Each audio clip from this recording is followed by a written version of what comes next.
Well, hey friends, welcome back.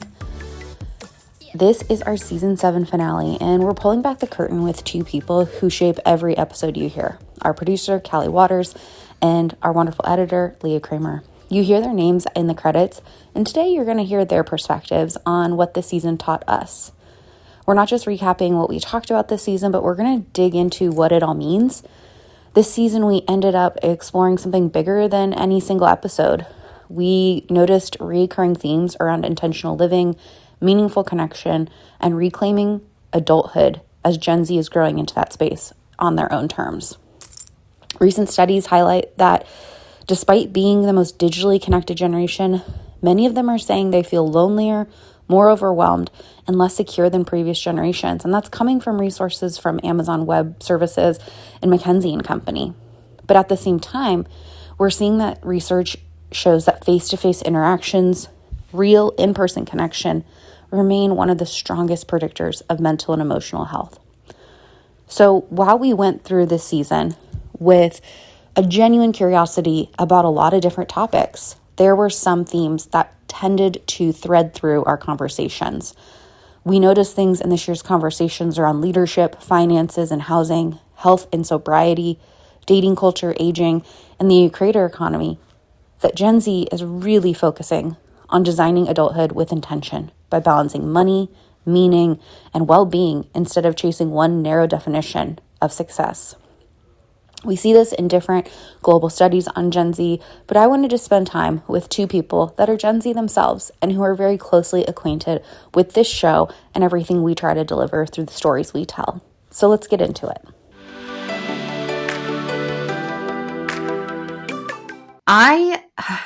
We are here. It's the last episode of season 7, and I figured the best way to put a cherry on the top of the sundae that has been season 7, which is wild to think about. I've been doing this for 7 years, is to recap it with the people that have been very, very involved and intimately acquainted with the show, the guests, and everything we've done this season. And so I'm so excited to bring the people that I mentioned at the end of every episode to the very forefront of the episode as my guests today, which is Callie Waters and Leah Kramer, the wonderful production and editing team that make this show possible, and two of my absolute favorite Gen Zers on earth. And I get to work with them and experience their greatness on a regular basis.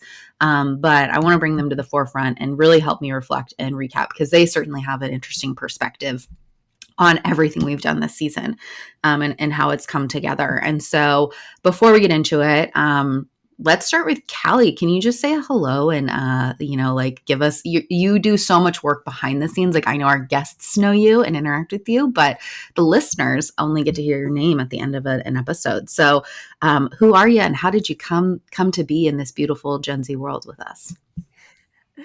Hi everyone, I'm Callie. Yes, like Megan said, I work behind the scenes. I kind of pull it all together and help everything go on behind the scenes. I became a part of Gen Z podcast through my best friend Kelsey, who lives in Nashville. She was at a meetup and she met Megan and she connected us because she knew it was going to be a great fit, and she was correct.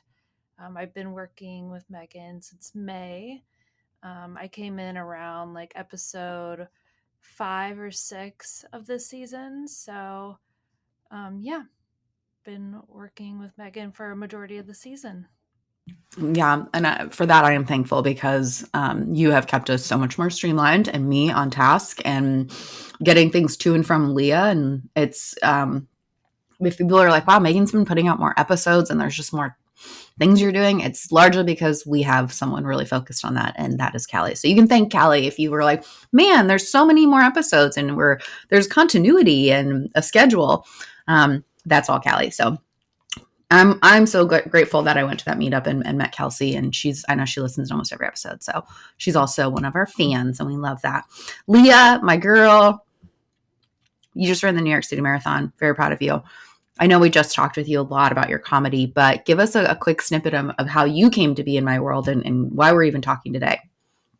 Yeah, so I think it was 2021 or 2022. I don't It was remember. that murky pandemic time when we didn't It really was know what year it murky. was. Yes, and I have always had a very strong interest in audio journalism, audio storytelling. I love podcasts, and I developed podcast editing skills at college and then on my own with other projects that I did, and wanted to continue working in the field and seeing what was out there and meeting people. And I genuinely Googled Gen Z podcasts because I was trying to think of who would want me to edit their podcast. And I was thinking, oh, it had to be either someone my age or someone who like has an interest in Gen Z and my generation and the upstart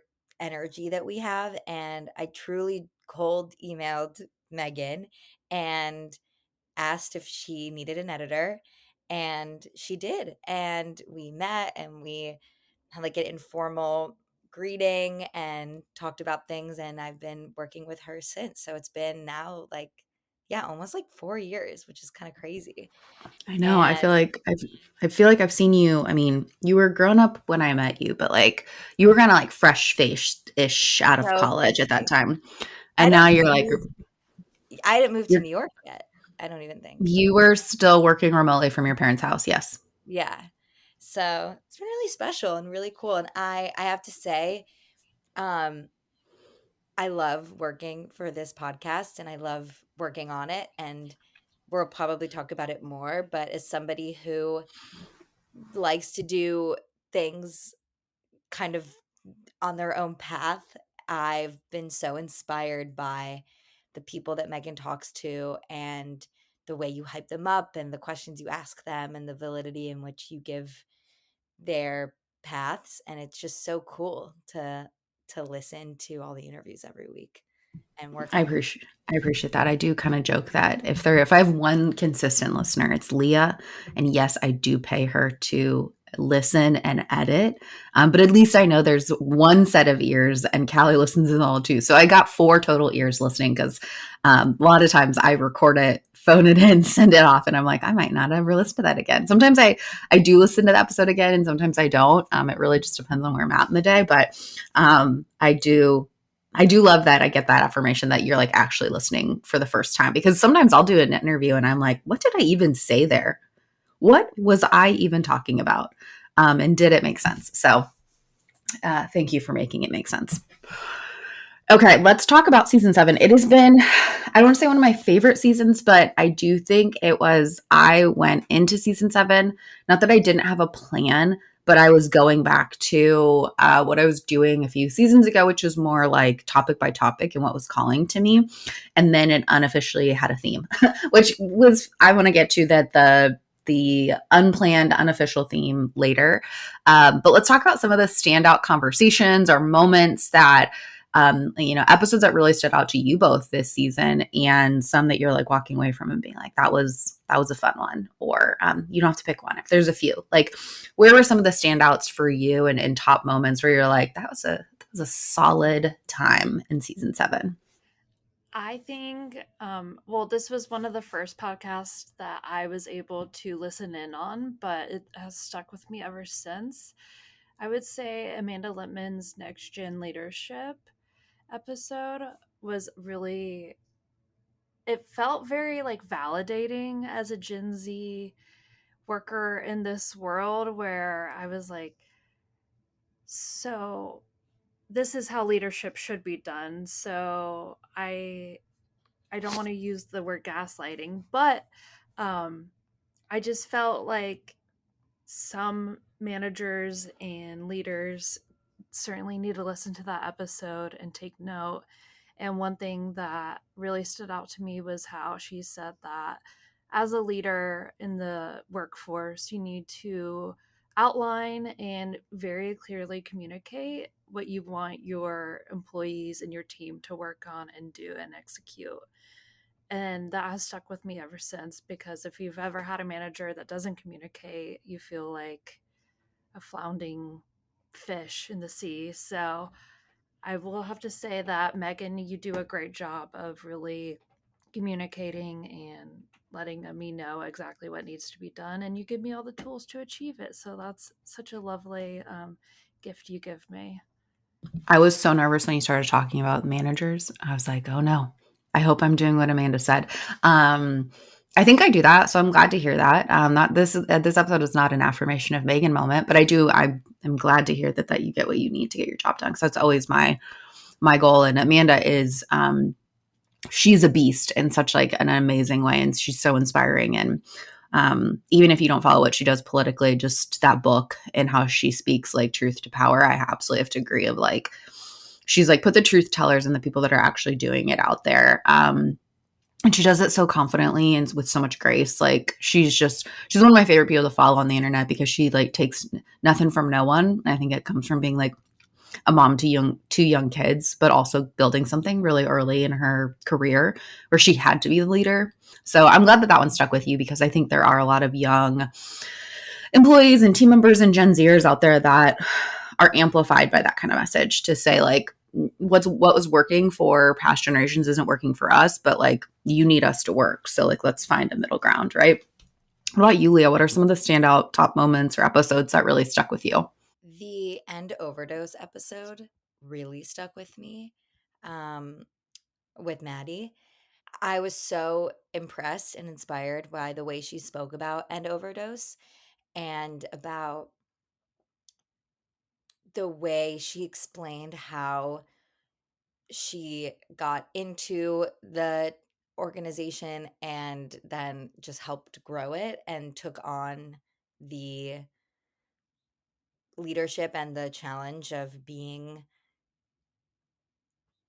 a high, like a wait, she remind I'm blinking. What is her position again? She was She's a COO, and yeah. she's like maybe a ripe 25 at this point, maybe 26. Yeah. She's pretty fresh out of college in my mind.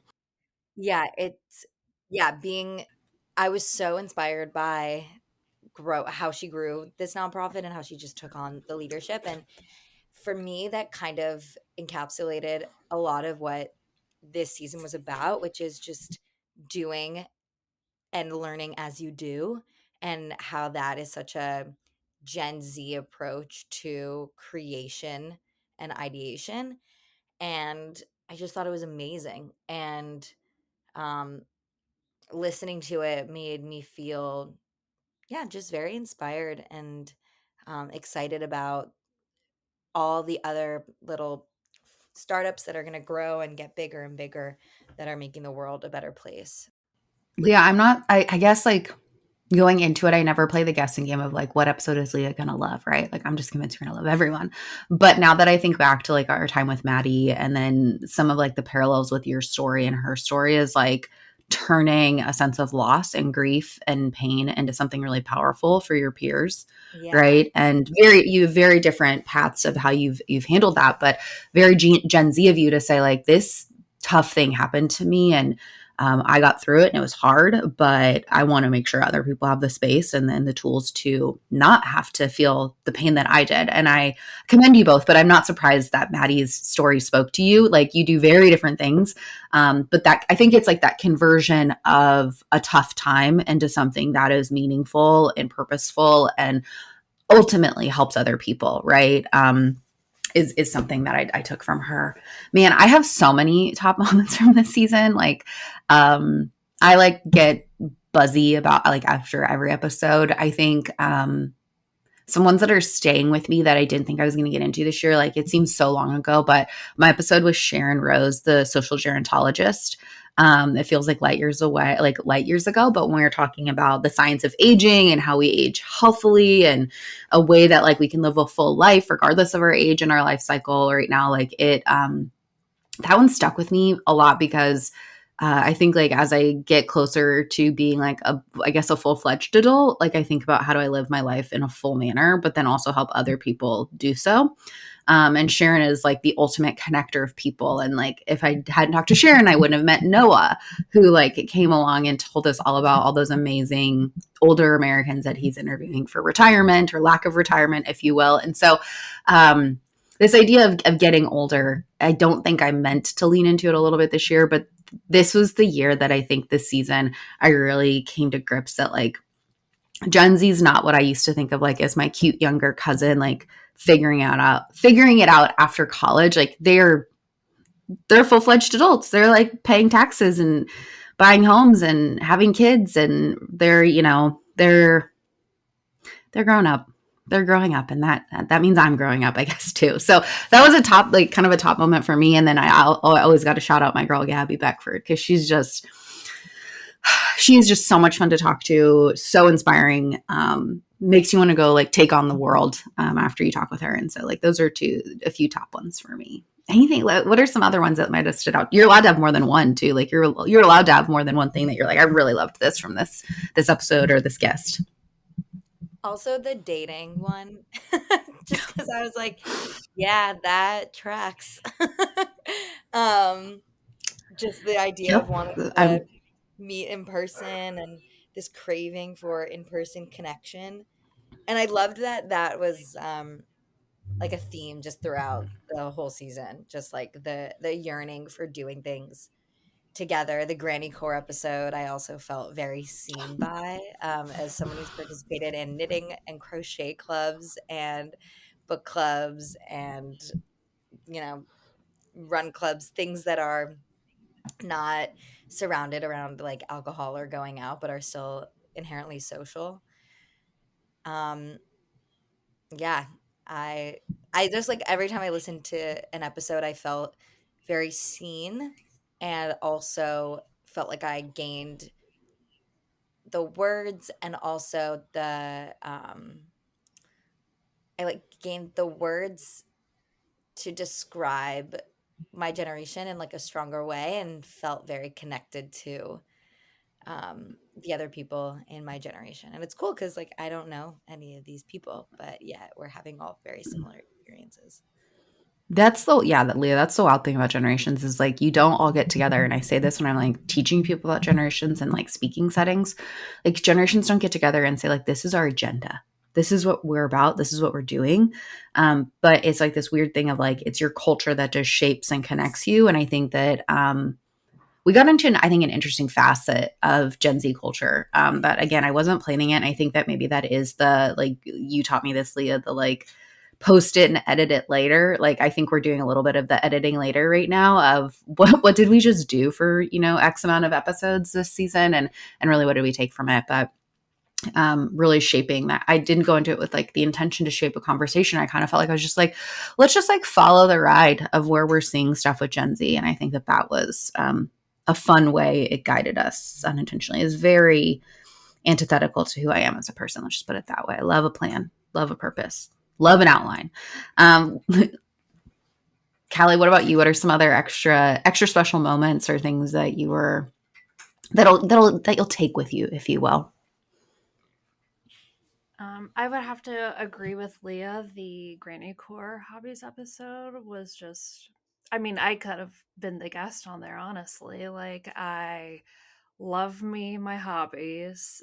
That's, I have a couple of girlfriend roommates, and they do all of these hobbies with me where we're doing beading, making ornaments, all that fun stuff.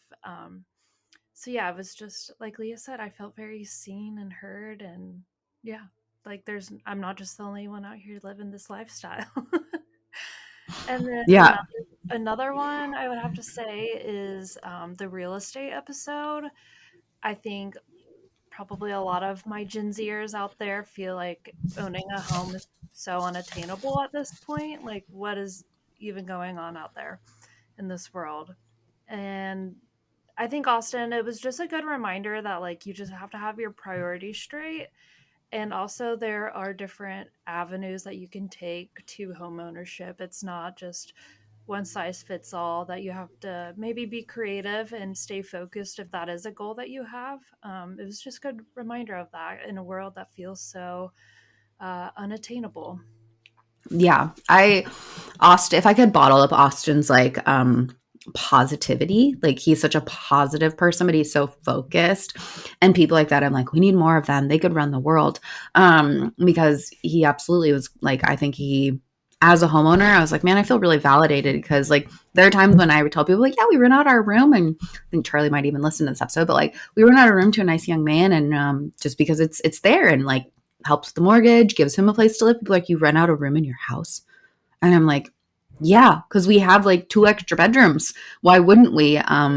It's nice to have another person in the house. The cat loves him, so that really opened my eyes up to like that wasn't a weird thing. It was just a very Gen Z thing of me to do. Very Gen Z. I was house hacking and I didn't even realize it. I was ahead of the curve, or I was with the young people in that one. Let's talk about themes because again, I don't want to be like behind the scenes. Like I didn't have a plan this season, but I was like, I just want to follow topics and stories that were interesting. And in my mind, we accidentally created a theme, which is beautiful. But what were some of the themes that you all like kind of emerged from listening back and planning the season and coordinating the season? What were some of the reoccurring ideas or challenges or insights that kind of kept popping up across interviews?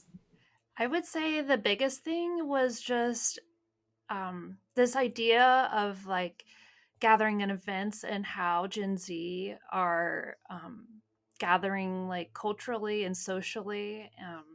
I think that was our biggest theme this season was just like all these different types of gatherings and events that Gen Z are attracted to and putting their money and their time towards, less focused on substances and alcohol and more focused on connection and intentionality and really curating how they're spending their time socially.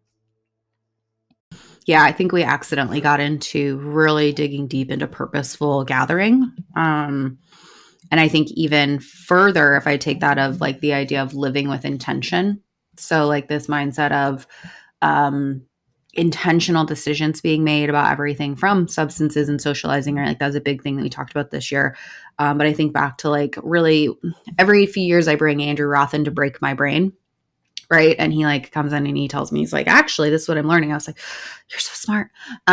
He was the one that kind of inceptioned me to thinking like there's just this is the wake up moment where so many of Gen Z are like having this, I'm gonna make every intention or every decision with intention, from when I buy a home, how I buy a home, how I save for retirement, how I prepare for the future financially, to how I'm spending my Friday night, what I put in my body, where I go on vacation. Like the level of intentional detail, I think, is really not to the point that I think it's stressing them out, but this idea, I think it comes down to a little bit of like this beautiful nihilism that Gen Z has around tomorrow is not promised.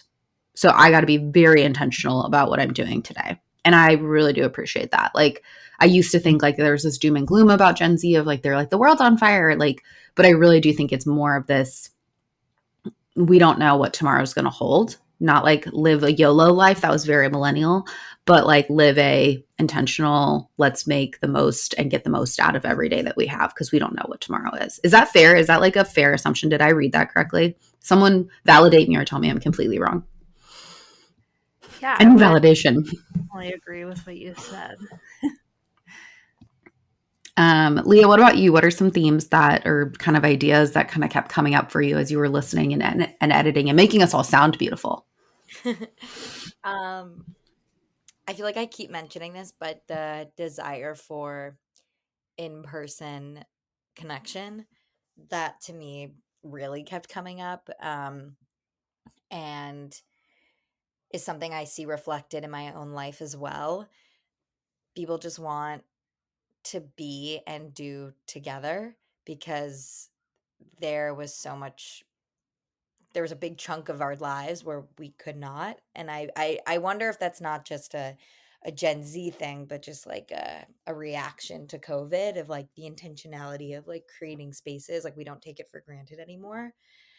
um and I'm looking at the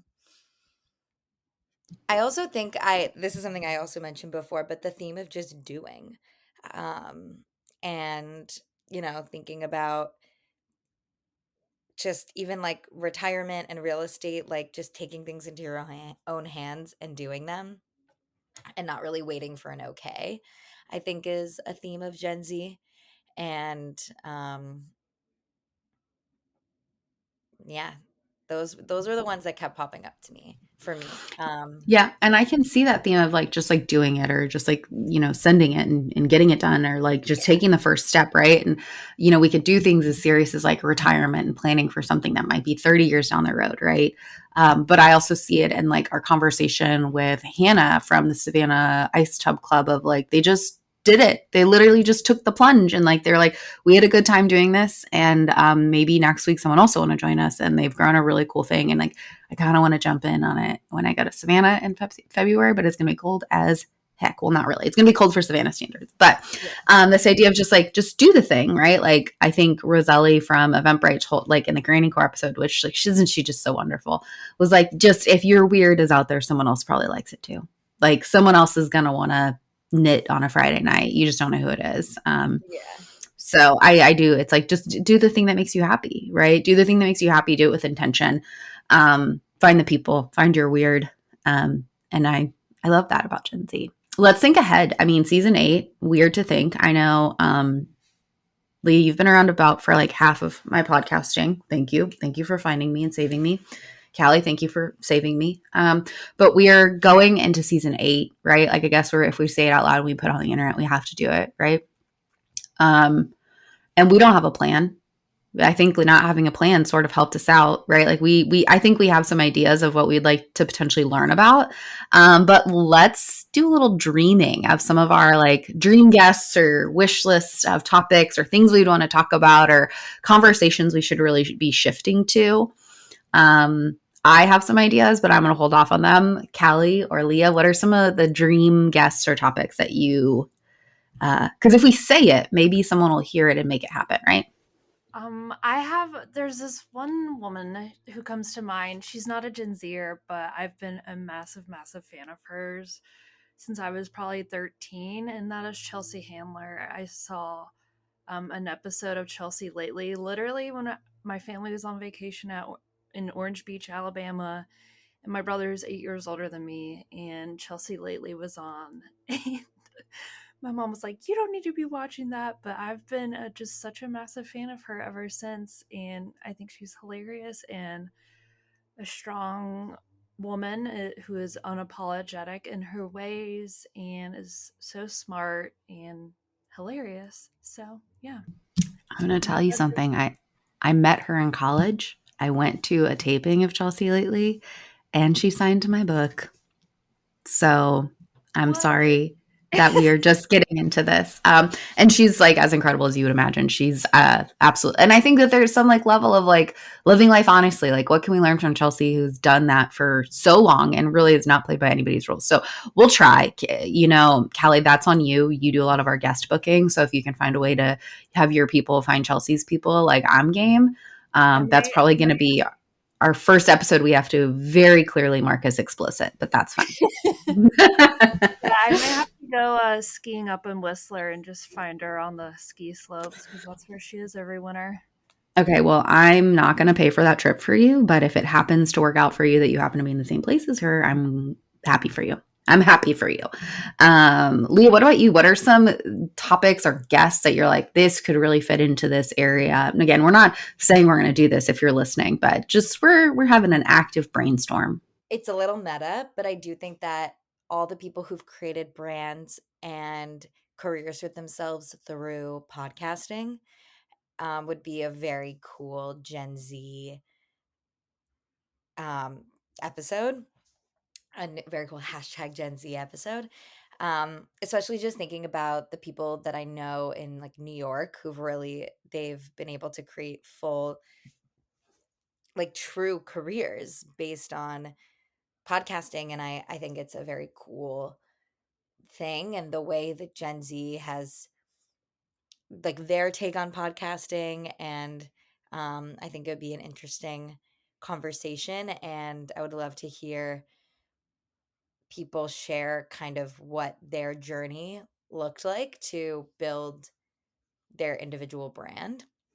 Also, just coming off of the marathon, there's so much. I mean, maybe it's a thing that when you're 26, you want to run a marathon, but I'm curious, like running. I think running could be like a very, like run clubs. That's just been like this, like surge, and I'm curious, like, what I would love to hear more about why my generation feels so drawn to run clubs, It because ain't me, babe. It's, that is like huge. It's like memeified now. Everyone's like, go to a run yeah. club, to whatever. Um, Yeah, I mean, I believe it. I think I missed that. Like, yeah, I guess you have to get off the couch to join a run club, and that's just kind of like you pull me away from the TV and see what happens. No, I do. I love to relax. That's my hobby. But I do think there is something around like the goal setting of being in your late 20s of running a marathon. I'm going to learn so much from that because if I have to run more than a mile at a time, I'm like, am I being tortured? I say that to a girl that just ran 26.2 miles in one round of, it was really hard. exercise. I know, but you did it and you did I it for a just really don't good want to do cause. it And again. I'm okay. I'll donate to your campaign, but I'm not doing it for you. Yeah, I think that there is something of like when we wake up and we have like as Gen Z waking up and having those like kind of jokingly adult hobbies, like are we going to have like a lot of people that care about their lawns soon? And is that just Gen Z growing up, right? Because like you grow into the hobbies and the activities of your late 20s, and then you get into your late 30s, and you're like, I really care about that person's lawn, or I woke up, I realized I really like architecture. That's like an older person thing, like I'm like, dang, that's a nice building. They did a good job on that building. That I think that you age into those things. And I think maybe we do need to talk about some of the things of how Gen Z spends their time that are a little bit, we're growing into these things and why we're finally getting there. Yeah. I think that for me, some stuff that we need to get into is what's going on with the boys. Like we talked a lot about this with when we were talking about dating and kind of like how we're spending time together. And we're continually seeing that there's a drift between, again, men and women in Gen Z. And that's not to say that those are the only two genders, but we are seeing a lot more attention being paid to like Gen Z men and what is manhood and what is the expression of that. And I think that some of the other work I do that's always like at the forefront, I do a lot of work with fraternal organizations and they're kind of like exploring that as well. And now that I live with like a 23-year-old young man in my house, I kind of have a case study and he's a peach. He's great.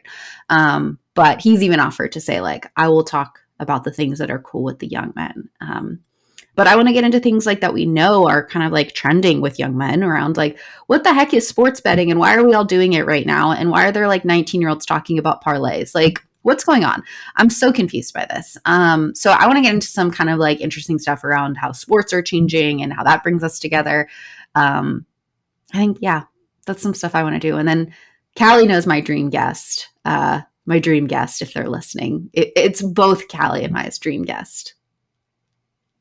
Is we want Julian and Miles from recess therapy to come tell us about Gen Alpha and the next generation.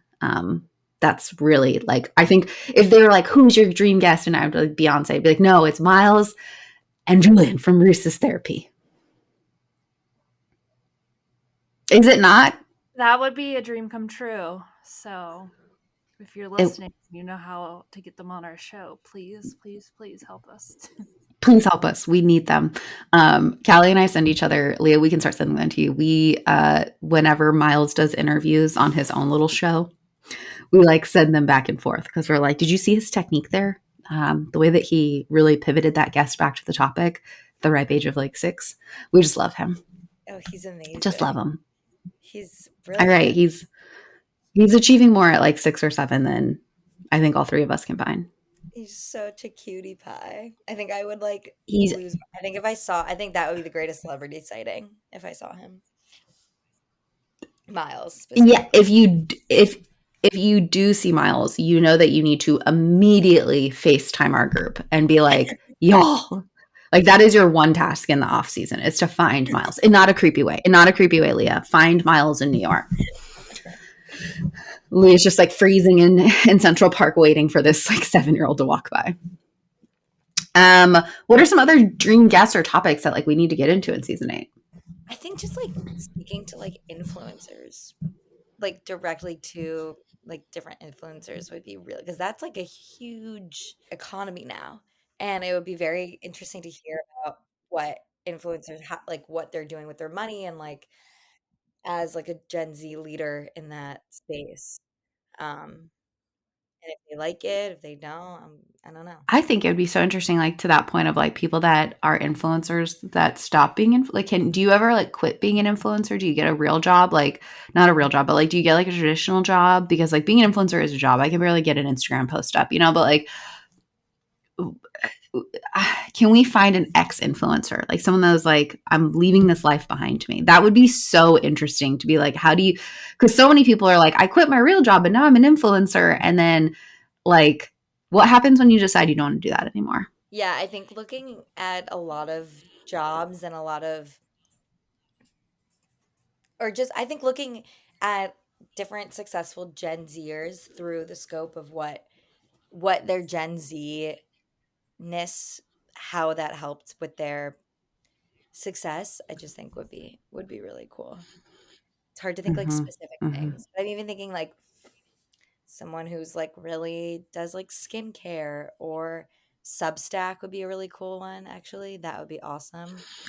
Um Couldn't pay me to do Substack. I mean, I will learn about it, but don't make me as a person have to produce on Substack because I can't string 15 words together anymore after grad school. But I hear that.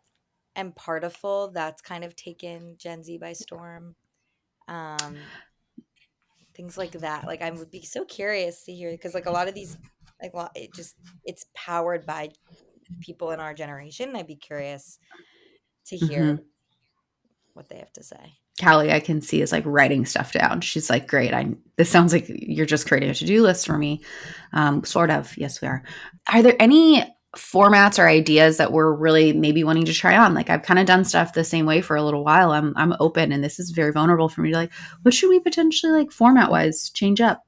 Should we explore something new in the way we do things? I don't know. I really like the episodes, and I like how digestible they are. I think they're actually like a really great length, because you get a lot of information, but you listen to the whole thing. And sometimes when episodes of any podcast can be longer, sometimes there's not a chunk of time that you're moving from point A to point B, and you're able to listen to it the whole time. Do you know what I mean? Mm-hmm. I appreciate that. Thank you. We also, a fun little thing that Callie and I have worked in that I don't know if people have noticed is like our little snippets at the end, or like, here's your 3 to 5 things you need to know. And that has been really fun because I think it's like those anchoring points. So I want to keep doing those because I'm like, I always joke, like, if you can do 3 things, you can do anything, right? So like, if you can do 3 small things, you can do anything. Like I only structure my to-do list every day with 3 to 5 things on it. And if I get through those 3 to 5 things, then I can get 3 more things. But like, that's why I try to do 3 to 5 things at the end of every episode so that people can actually like take them away. Callie, what about you? Any formats or structures that we might want to play around with? Not that I can think of right now. I would agree with Leah that it's very digestible. It's a lot of good information, but not too lengthy, so it's actually listenable in a timely manner. So, and I love the recaps. They are there. I like that we're now doing, if you follow on LinkedIn, we do our favorite 5, which is where actually Callie and I identify our favorite 5. And we put in a little carousel so people can get a reminder of the things that we think are important from that episode. Whether or not they are, that's subjective. But that has been something that we've done and I want to keep doing. So thank you to Callie for helping streamline my brain a little bit. Um, well, it's almost our time to wrap this up. I want to know 2 questions, and you both know these questions because we ask them at the end of every episode. 1, what's your favorite thing about your Gen Z peers? And then 2, what's your favorite thing about this podcast? And that is not me fishing for compliments. You are critical. Like, truly, I could not do the show without you both. So, like, this is our show together. What do you love about this podcast? But what also do you love about Gen Z, your peers? What I love about Gen Z is our sense of humor, and how we often have a non-serious approach to serious things while still taking them seriously enough. And I love that the way we share information has like an air of silliness, and we we laugh in addition to getting stuff done. And I really love that about our generation. And what I love about this podcast is that it just gives a platform to this new way of leading and creating and um, spotlighting young people who are making a difference in their communities and in their greater communities, and just inspiring people to take that plunge because other people are doing it and you can do it too. I appreciate that, Leah. And I'll be honest, I started this podcast to help the olds understand the youngs a little bit better. And now I feel like we're still doing a little bit of that, right? Like we're translating to older generations to understand what's going on with younger generations. But when we started to examine our audience a little bit more, we have Gen Z listeners. And so I'm like, we have to be able to speak to both, right? So like, what can we learn from Gen Z, but then also what can we help Gen Z do? So I'm glad to hear that that's something that we're achieving, at least from your perspective, that we're helping. I don't want to say the young people figure it out, but at least the young people feel seen, heard, and have their perspectives shared to some degree, and giving them that platform. What about you, Callie? I would say my favorite thing about this podcast is just like the wide variety of topics that we cover.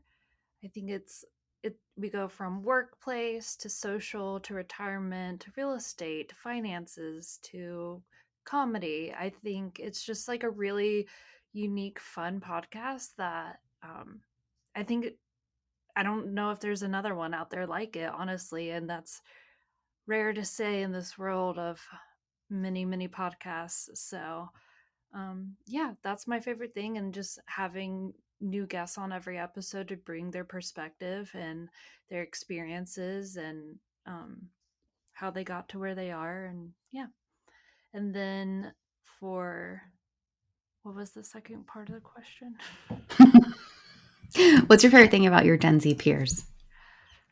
My favorite thing about my Gen Z peers is how they really just are unapologetic in the way that they are in this world. I feel like we are just trying to digest what we've been given in this world, and we're trying to make sense of it and make better of it and improve our lives in a very intentional way. So yeah, that's my favorite thing about Gen Z is just our gumption to learn and survive. Callie, gumption is such an elderly word, and I'm so glad you brought it into this conversation. Truly, as our like resident granny core gal, I think that gumption is a granny core approved word. Mostly because I've only ever heard people over the age of 65 use it, plus you, and I love that. I agree with everything. I think I don't know if I have a favorite thing about this podcast besides it gives me a place to learn things. I love learning things, and I guess Callie, you're like there is a rhyme and a reason, but we talk about so many different things and different types of guests, and I think that that's a reflection of my brain. Is like I'm just fascinated by the world and the people that live in it and how Gen Z is making sense of it. And so if this podcast is a way for me to explore that, and God knows I need a designated place to yap. So if people are going to listen to me do that and are fine with me kind of bringing in some left field stuff to talk about it, then I will happily keep doing it. Man, I have so many favorite things about Gen Z, but I would just say, I mean, you two are perfect case studies of great people to work with, driven people and smart and just paying attention to things that I think that people years older than them are not paying attention to. So I am appreciative of both of you. I literally could not do the show without both of you. And I get to sometimes just be the voice in the zany face of it all, but really you all are the engine that keeps it running behind the scenes. And we know that a car can't go if there's no engine. So I would just be a girl with a microphone without you both. Who needs another girl with a microphone? Callie, Leah, thank you both for being here. Thank you for being there for me through every episode, every, distribution deadline, social post, interview script that we write. I'm appreciative of you both so very much.